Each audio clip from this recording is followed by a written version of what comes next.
Hi there, it's Sasha. I am waiting for the video to load. 4, 3, 2, 1. Here we are. This is Sasha Sabbath of EntrepreneurSoulCoach.com, and you are watching the videos, the tip series called Radical Soul Expansion and Success 30-Day Tip Series, which is associated with the hashtag Thrive, Make Money, Lead. And so today is our tip day number 20. The title of today is part of the Inner Freedom segment of this series, and it is called Rising Up from Betrayal and Malintent. Rising Up from Betrayal and Malintent. So those of you who are new to this series, the purpose that I am doing this series is for us to have an empowered, peaceful, calm, very strategic, very wisdom imbued way of navigating through the extraordinary, challenging times in which we find ourselves. People hire me, typically entrepreneurs and mission-driven contributors, hire me to get unstuck, to stop the procrastinating, to get clear about what your particular work in the world is, what I call soul purpose, how you can make money from that, how you can have the confidence and the courage and the clarity to bring your gifts, your skills, your entire embodiment of life experience wisdom into the world right now. Excuse me, and to do it in a way where you know that you are standing in your power, you are being true to yourself. Yes, you might have very challenging experiences. Hang on, it's allergies. Just one second.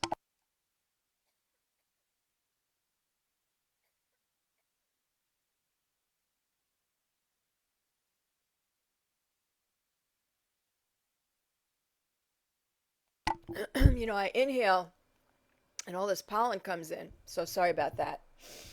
Where you are moving forward in your life, handling whatever your soul purpose path is presenting to you. Right now, what's happening in the country, I'm in the United States and all over the world, is the presence of this virus, this coronavirus. And with that comes a panoply of challenges of character, conscience, creativity, and motive of what are we doing in this lifetime, and who can we trust, and who will we bring to us in our life experience that will empower, support, nurture us, and what do we do with the other experiences that do not empower, nurture, and support us. And so I am spending some time in these tips in discussing the shadow facets of our society, of our conscience, because I truly believe that the outer world is a reflection of our inner world. And right now, with this coronavirus global experience, what we are witnessing and living through is, in my paradigm, a collective outpicturing of what has been building up in collective consciousness throughout decades, eons maybe even.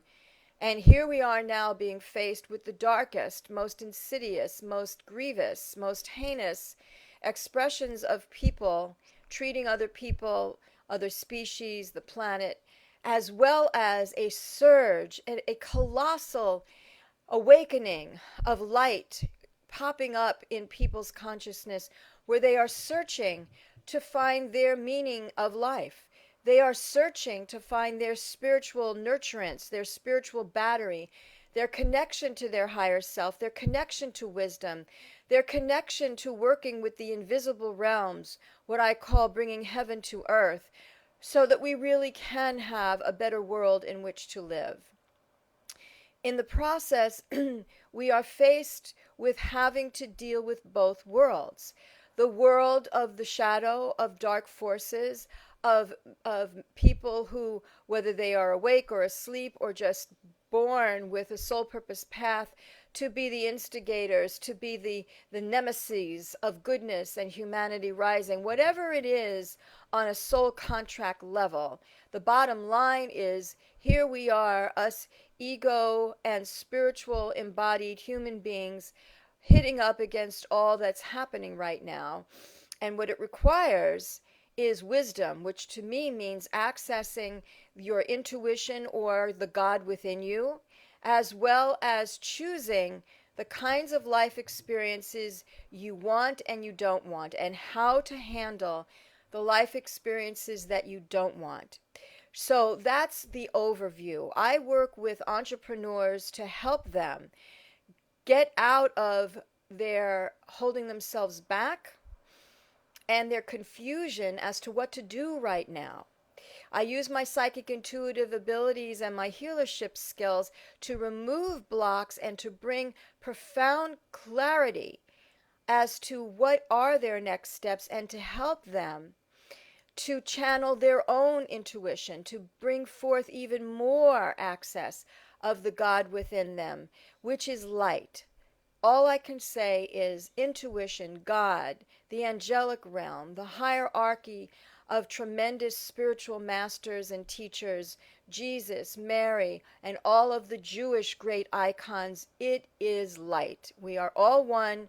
You're not going to ever hear me purporting one religion over another.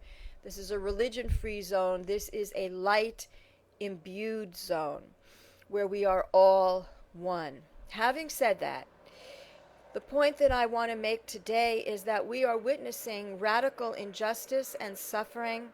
We are witnessing tremendous damage from greed and lack of character, lack of conscience. And we are also witnessing outright betrayal of, I'm choosing my words carefully, that's why I'm slowing down. Outright betrayal of those who have authority and power in influencing, to actually be turning against those who they are empowered to reinforce, uplift, protect, guide, so that those people can thrive.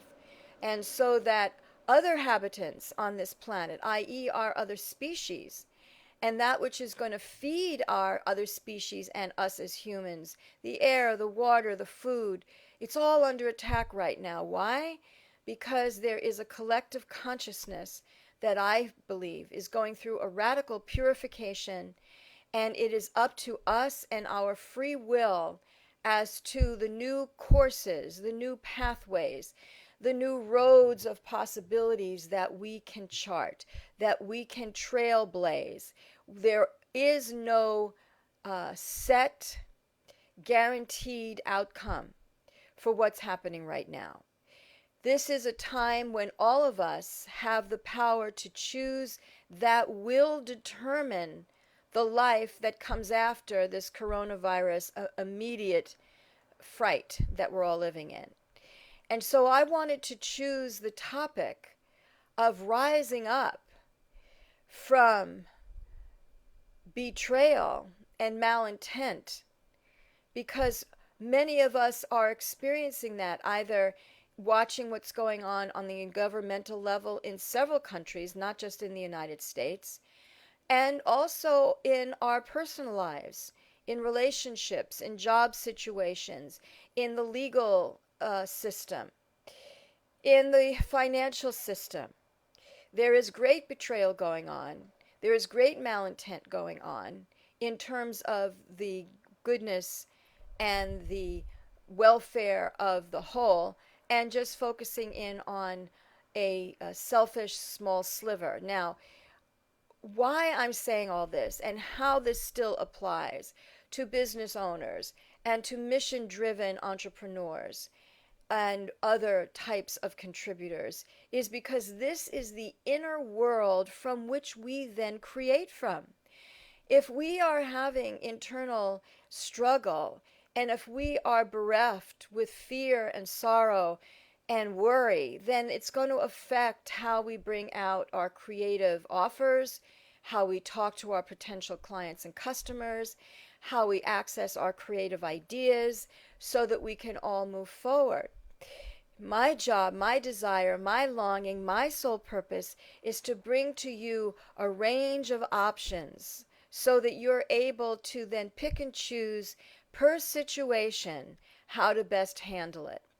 And so you can go to the replays of this tip series. You can find them if you are a member of the private Facebook group Light Leader Power for Success and Mission Impact, or you can go to my YouTube channel and look for the playlist of the same title of this tip series, which is Radical Soul Expansion and Success 30-Day Tip Series. And there you will see the road that we have walked so far. The first set of tips were on self-empowerment, how to manage your energy field, your thoughts, how to create your ideal day, your ideal week, how to disconnect from a toxic environment, the toxic collective consciousness, how to ground yourself and clear your energy field, how to program your energy field so that you are resonating at the vibration that will allow you to bring you the people, places, and circumstances that are going to fuel and fund and uplift and energize the goals that you want to accomplish, whether those goals be personal or professional. Yesterday, we talked about recovering, grace-filled recovery from despair. And then the days before had to do with knowing how to create an inner freedom by reassessing and taking inventory of our triggers of bias, judgment, the filters of perception and interpretation, and giving us a chance to step back and assess, well, are these judgments, are these trigger knee-jerk reactions that I have to circumstances, are they really serving the ultimate objective, the ultimate end run that I want to live? If there's an altercation with a person, if there is a misalignment in a job, if there is a tragedy that happens either in business or your personal life, what are your reactions, and will your reactions serve you to move forward towards what you want? That's where we've been so far. And of course, just hop on over to Unit 14 of the Light Leader group or the playlist on YouTube, and you can see the progression day by day by day. Yesterday, as I said, was day 19, and that was about recovering from despair. And today builds on that in terms of rising up from betrayal and malintent. So for those who start to hop on the thread, just know that I'm not ignoring you. I'm just really in my zone here. And after the training segment is over, I will come back to the Facebook thread and I will welcome you in with hearts, and I will respond to any questions and comments that you might have. So let's take a deep breath. And just imagine that there is a funnel of light above your head that has an apex here and it expands out. Mirror. And the light pours down through your head. This is the presence of your own divine spiritual connection to the realms of God's love and light, to the realms of goodness and goodwill, to the realms of what I call where the humanity codes are emanating and radiating out to influence those that are willing to live by the codes that lift up, that lift up humanity. And that this is a time of what I say is humanity rising, which is why I have the hashtag Thrive, Make Money, Lead as being part of this tip series, because ultimately those of us who are finding our power, who are choosing to nurture the greater good of the whole, who are choosing to find creative workarounds with the blockades and the ill will of other factions that are very dominant in our country right now, that we in fact become leaders, and what I call light leaders. So that's the platform of what I wanted to say. Now we'll talk about the main topic of rising up after betrayal and malintent.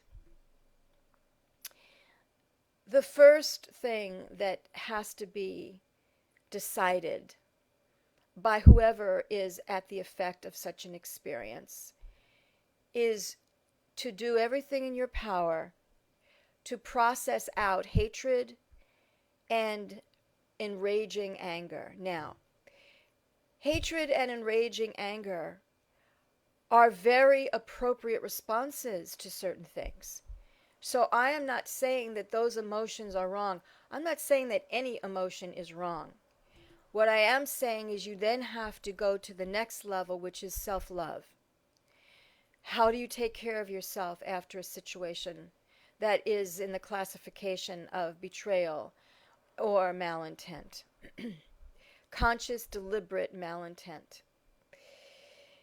And the self-love piece includes the energies that you allow to stay fixed in your energy field, that eat away at you, that gnaw at you, that consume you.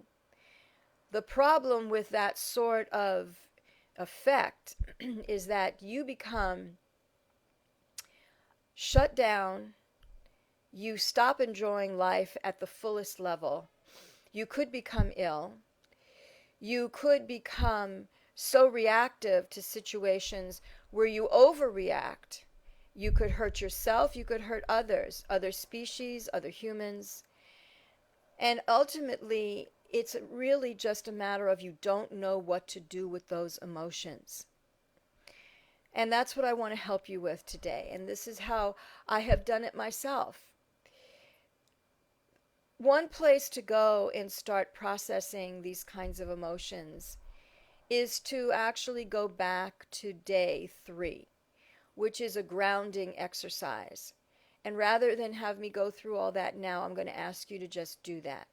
And for those of you who are familiar with my work or are familiar with your own version in other paradigms of grounding out and releasing unwanted energies, this is what I'm referring to. Is for you to imagine a grounding cord at the base of your spine.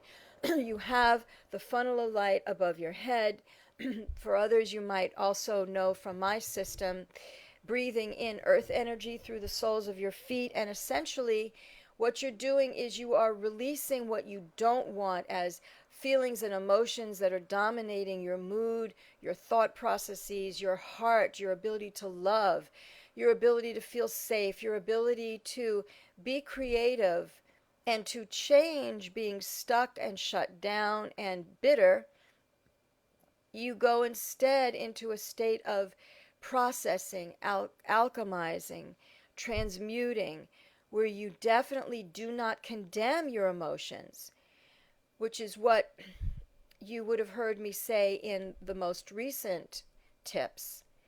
Rather, it is a matter of you building upon that and adding wisdom, responsibility, accountability, and divine higher vibrations into those emotions so that they become learned lessons, they become wisdom pieces within your consciousness, and they become fodder, fuel, food to help uplift you rather than to tear you down and deteriorate you and to detonate you ultimately.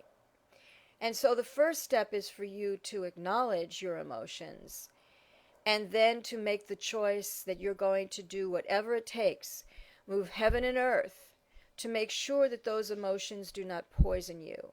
Now, of course, for most of us, the reason that we hold on to those emotions is because we feel that those emotions are going to remind us not to fall prey to those kinds of circumstances or those kinds of people again. those emotions become what we have designated as the reminders, as the memo that we cannot forget.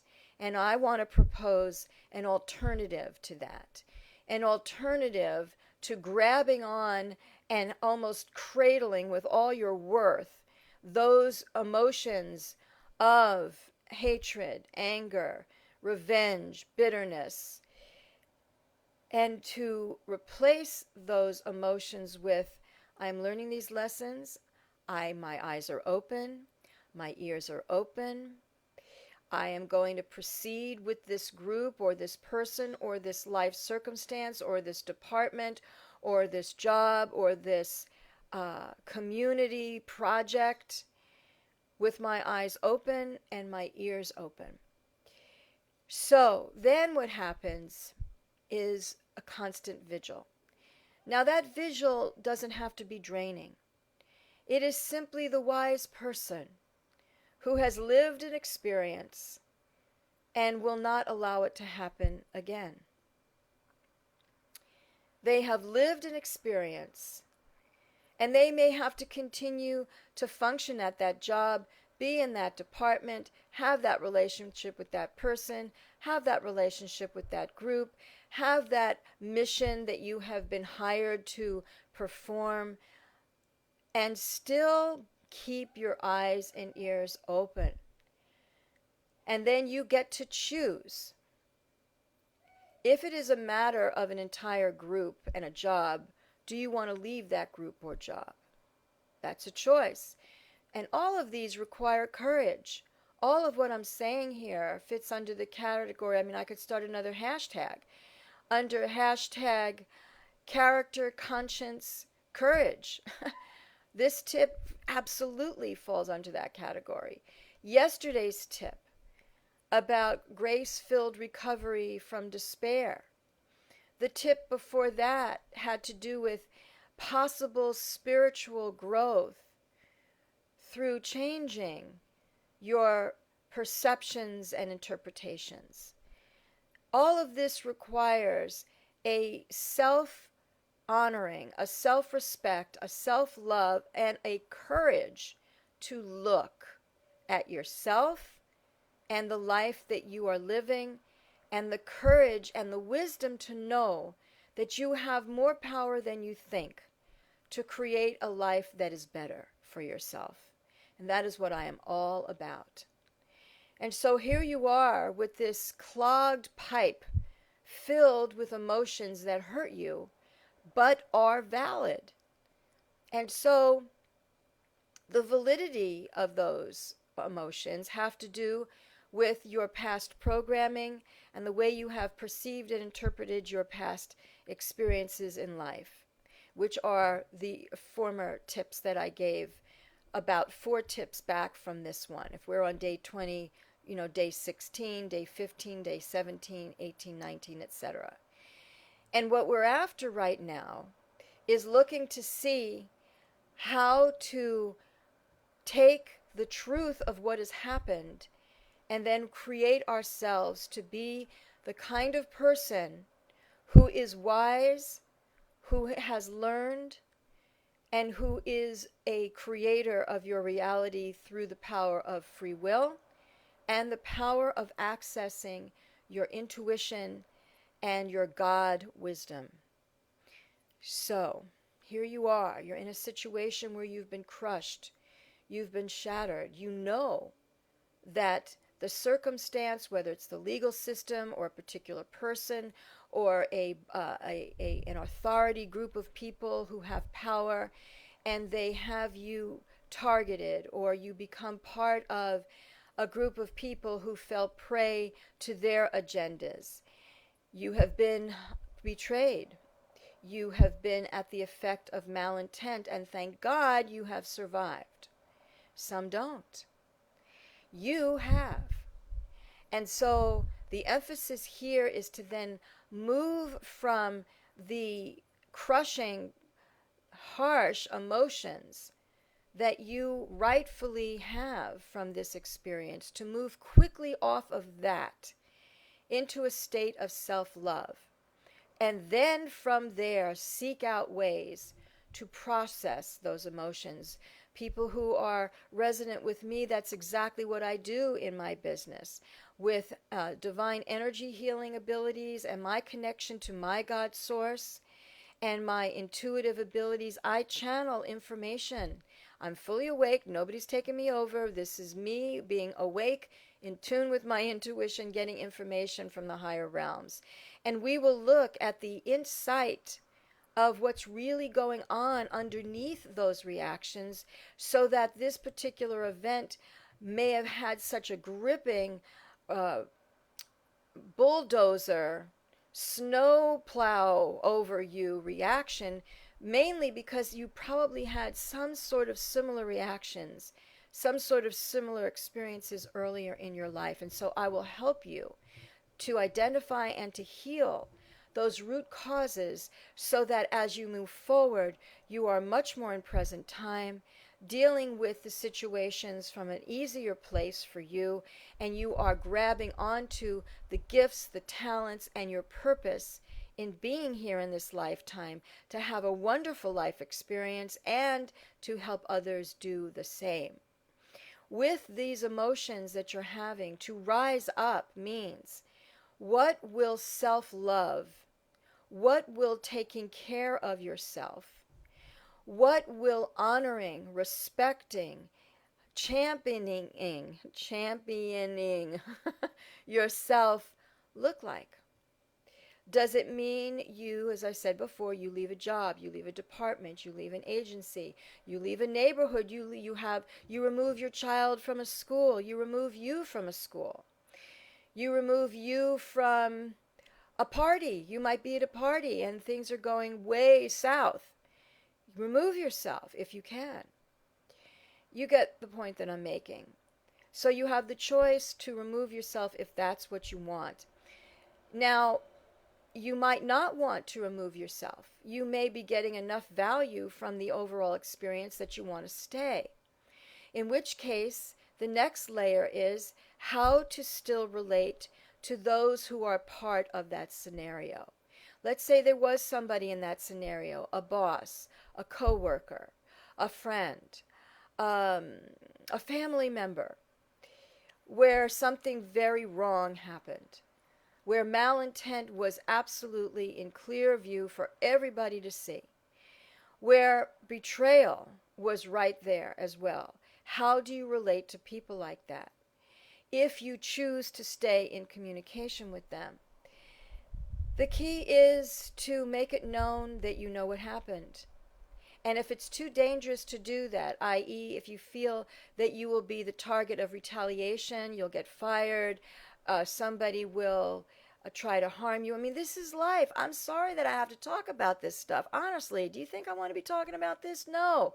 I want to talk about going out there, making money, bringing your gifts and skills out, bringing yourself into a divine meditative state, getting your downloads on the next best offers, the next best projects, the next best way to make money. That's what I really want to be talking about. However, the shadow is here, alive and well, right now on planet Earth, and definitely in the United States. So I have to talk about it. You understand. So if you are in a scenario where there are some wonderful people, wonderful opportunities, wonderful avenues for you to express the best of who you are, and then there are some in there that are problematic, what do?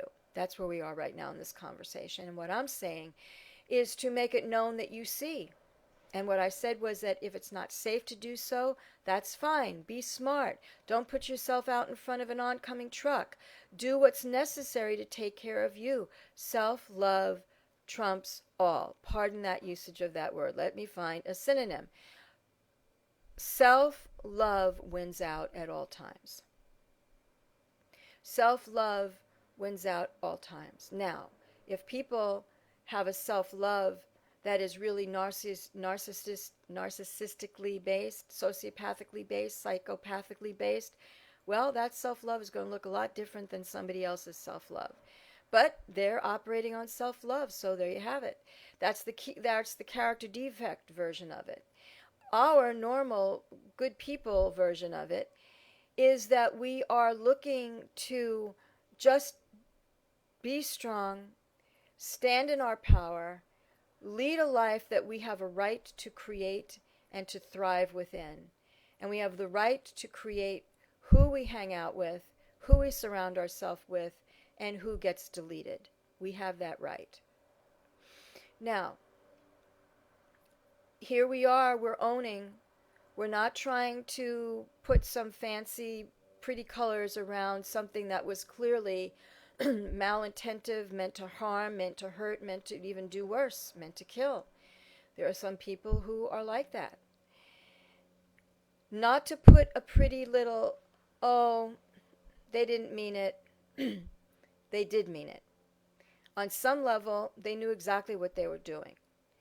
And if they didn't, on a conscious level, then there's another layer there that had an agenda, whatever that agenda was. And that's a whole other discussion. So you're looking at the truth of the situation, and you are finding the courage within yourself not to pretend that it is something that you're misinterpreting, not to pretend that they didn't mean it, not to pretend that it's not going to happen again. Don't go there. If it happened, and it could happen again. That's it. It could. And maybe it won't, but it could. And that is the operative stance to take. And it is something that fits into your wisdom library of lessons learned, where you know what a person is capable of doing, or an agency, or a department, or a job, or a mission. You know what it's capable of doing. And if you choose to stay, then the question becomes, how do you interact with those people with a guarded openness? Now that is the most oxymoron concept that a person could probably find. Guarded openness. I just came up with that. So that came from my guides, my spirit guides, and my soul. And so here is the explanation of that. Excellent.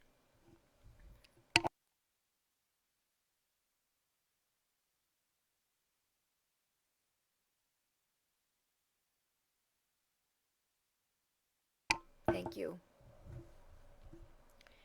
Guarded openness means you stay in the present, but you are skilled, you are informed, you are conditioned, you are aware of the past.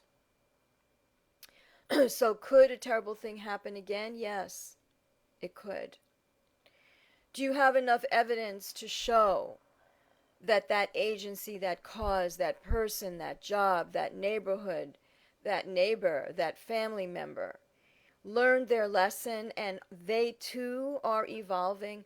They too are healing the same wounds that everybody has. We all have our wounds that we came into this lifetime with to heal, to make us a better person, that we could not do for whatever reason in a past life, or our soul our soul purpose path in this lifetime is to bring that kind of aberration, that kind of weakness of character, that kind of weakness of conscience and consciousness, and to be a influencing catalyst in a situation, a group of people, where they react to us, and in the reacting to us, they grow, they become more aligned with their wisdom, their spiritual connection, and so you serve them by being an irritant, by being the contrast of what they want to live.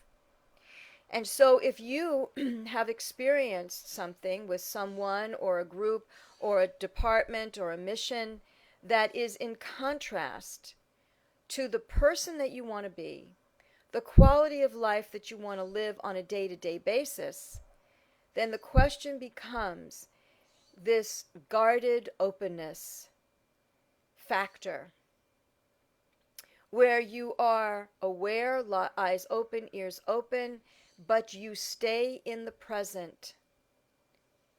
and you react in the present to what the group is doing, what the mission is, what the job is that you're hired for, what the entire plan or strategy that a movement is progressing along, like the elections are coming up. We're seeing plenty of this, plenty of agendas, watching plenty of strategies that people are using. And so then what do you do? And where do you turn? And what is it that you're going to do to stay in the present so that you take one situation at a time while still knowing what you learned in the background? And this is going to be arduous because it is very easy to have an experience, lock in your belief, your judgment, your bias, your dig your heels in, and not move off of it because it takes strength of character.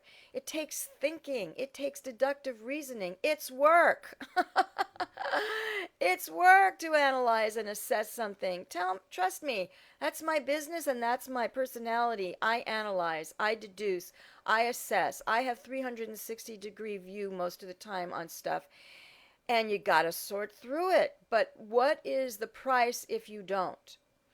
The price is in the legal field and in the law enforcement field is innocent people get killed. They get imprisoned and they get killed and they were innocent.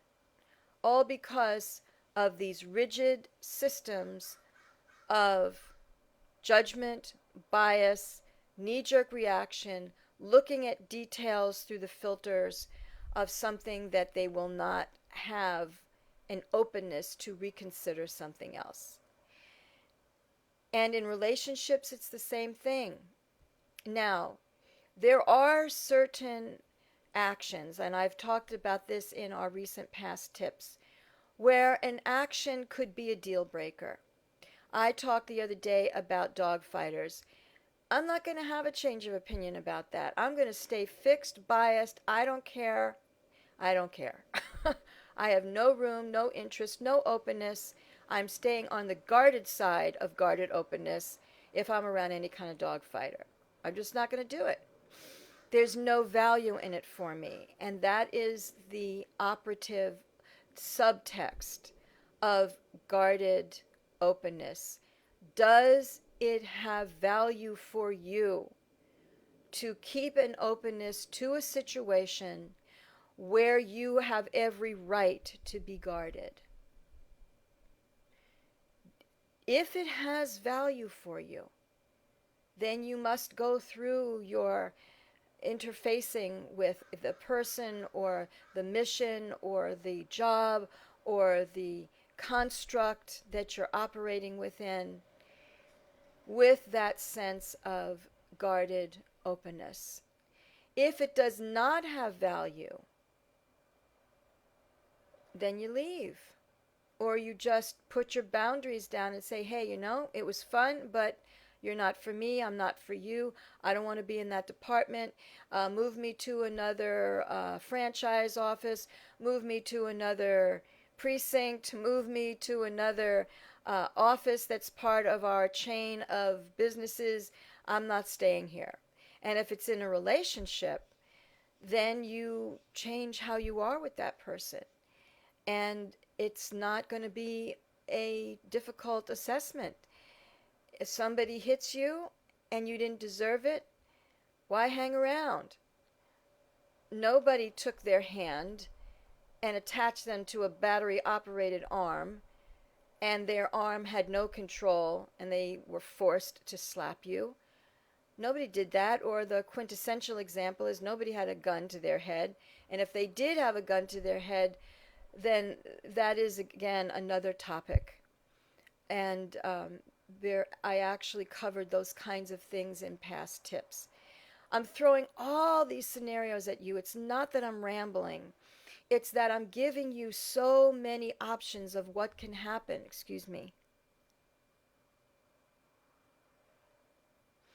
Of what can happen. That's hot pink lipstick now on my pinky. The things that could happen.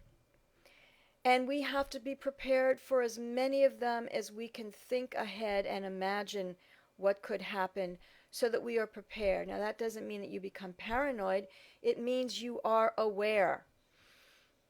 It doesn't mean that you are overthinking, that you are just not letting it go. You are letting it go.